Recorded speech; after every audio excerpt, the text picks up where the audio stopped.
Hello and welcome everyone. We are currently doing a self-graded, we call it video, YouTube tutorial. There's several of them up on the channel.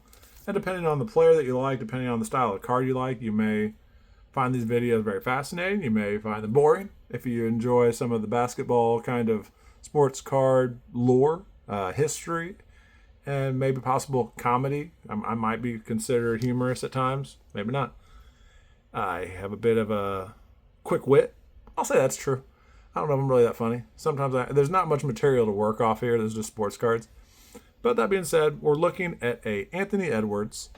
This is a National Treasures out of 25.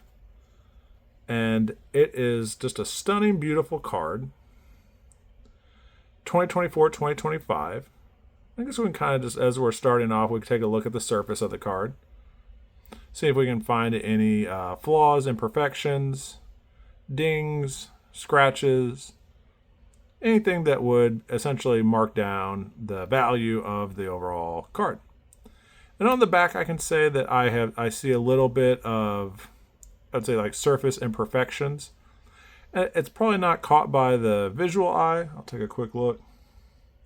Actually, I can see it without magnification. It's near the E.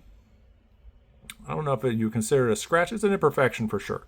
And it's also seen by the naked eye. So without even having to zoom in on it with a Galaxy S25 Plus, there is a clear imperfection to the naked eye on the surface on the back of the card. And whenever I can see it with the naked eye, and there wasn't like multiple scuffs, but there's definitely a particular one that we just saw. So that kind of takes it down like almost a whole point when I can see with the naked eye. So the back of the card, I'm going to give about a 9. Because overall, like if I were to grade this and I was a student, I'd look at like, you know, if this card was made by a student of mine and I was a professor, I would say like, oh, wow, you got almost everything perfect. And, you know, you get an A minus, basically, a 9 out of 10. One could say that's still mint. One could say that's near mint. For my current grading rubric, I'm giving it a 9 on the back. And I'm not seeing too many imperfections on the surface of the front of the card.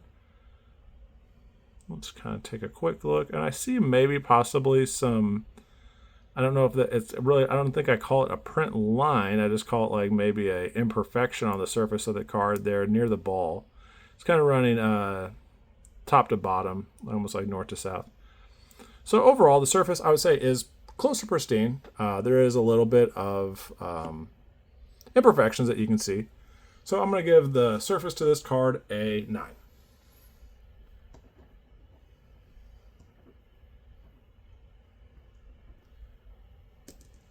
This is a 130-point card. We just recently sold one raw on our eBay page, Crescent Vale on eBay. I'm just kind of also looking at the edges to the card right now. We'll just go ahead and take a look at all the edges. But yeah, we just sold one on the eBay page. And I will say that it's a popular card. It had a lot of following to it. So this card will probably sell as well. We'll just put it in a Zion case this time instead of selling it just straight up raw and putting it in a top loader. This time around, we will put it in a Zion slab. We'll give it a custom label, and we will sell it that way. And I'm still getting better at basically understanding how these different cards have, you could call it grooves of, that might be just like layers of paper. But I'm getting better. This is, I think, probably my first time doing a National Treasure card.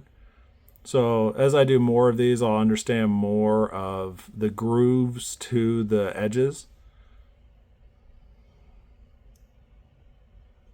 And when it's magnified, you can definitely see a little bit more of a groove there. But for the edges, for the most part, I'm not seeing any like clear imperfections. It actually looks really crisp. Like that edge there looks really nice. This edge here looks really good. But these thicker 130-point cards, I would say are almost impossible to get a 10 out of 10. I just rarely see whenever I cross-reference other grading companies, rarely do you see a 10 out of 10. So, most likely, even with, I think we had a sub score of the surface of a 9, the edges appear to be almost 9.5. Just like super clean. I don't see any imperfections on them. So 9.5 for the edges on this card. And I would like to think the corners are also going to be super sharp as well based on how we're seeing the edges. And that corners, I put in the super sharp category. That corner, super sharp. So edges and corners are each getting a 9.5. So the only real, I guess, slight down. I mean, a 9 out of 10 is still pretty pristine, but this card could have almost been a gem mint. And how we do it, we say basically for our grading style or self-grading style, quick disclaimer, the grades that we give on these cards are not guaranteed to cross over to major grading companies at that grade. The value of the card you can essentially value as raw. You can look at the grades, the custom labels that we do. Essentially, it's as close and accurate as I can get as a self-grader that is not certified yet. I'd like to someday be certified. Currently, I'm not certified. I have not been trained by any of the major grading companies. Quick disclaimer, the card is being sold raw with as much information to be able to provide the buyer a transparent and trusted purchase. That's a disclaimer. So anywho, edges and corners are each getting a 9.5. And for the centering, I've actually purchased, and I'm going to be continually upgrading my equipment. Like right now, we're using a smartphone to kind of zoom in on different parts of the card. But I will be getting microscopes. I'll be increasing the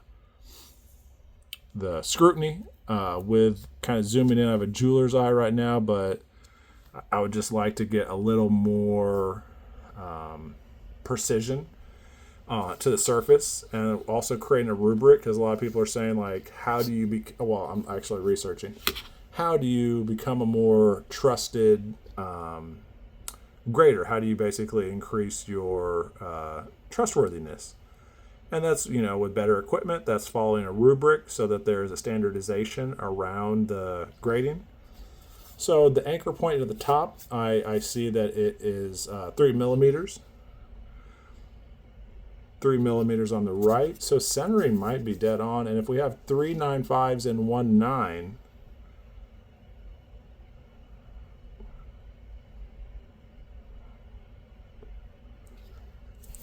so 3 millimeters on the right, left, top, bottom.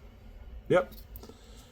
I almost want to get the centering to this is, let's look at the back real quick before we get ahead of ourselves. And if it's 3 millimeters, top, bottom, left, and right on the back of the card as well, then this might be a consideration for a 10 subgrade. But let's kind of add the scrutiny to it.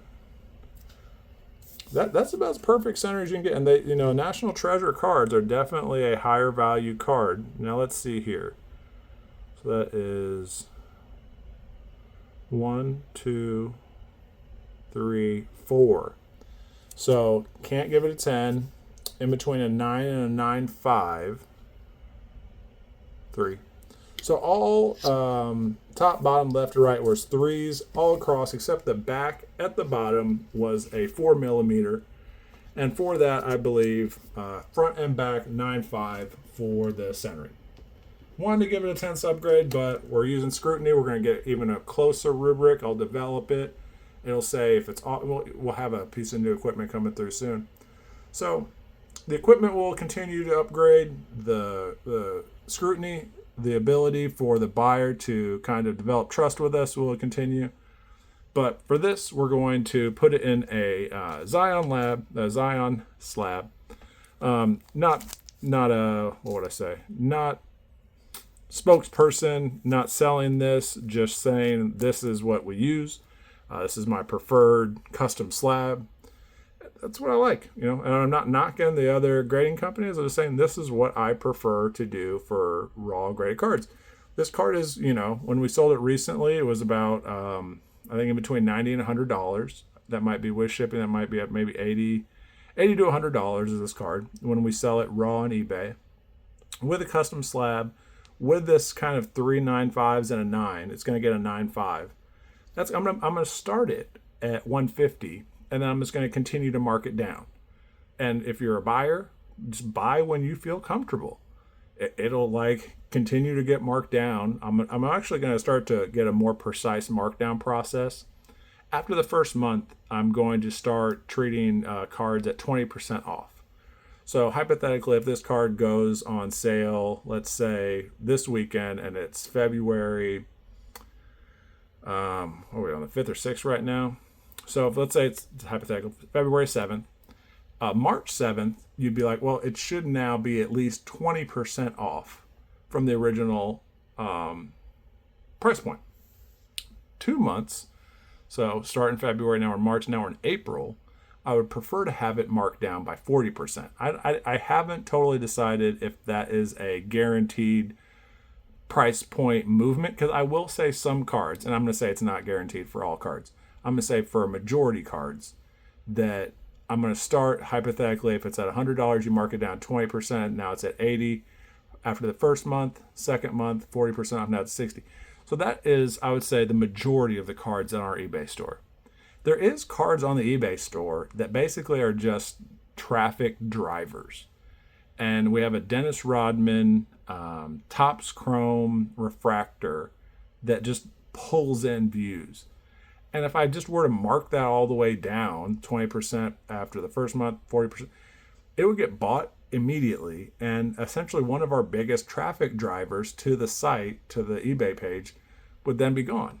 So there's going to be times, and I'm being transparent, that some cards are not going to follow that pricing model.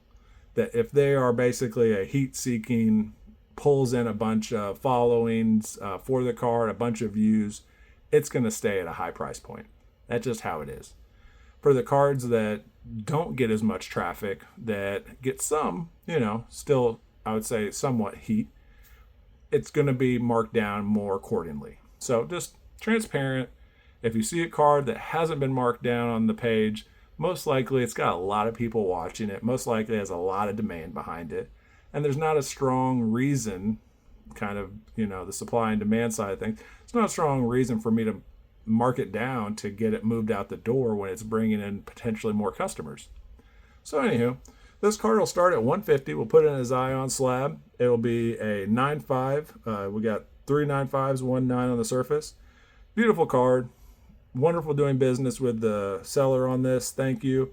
We have some other self-graded cards coming up soon. Continue to watch. Appreciate it.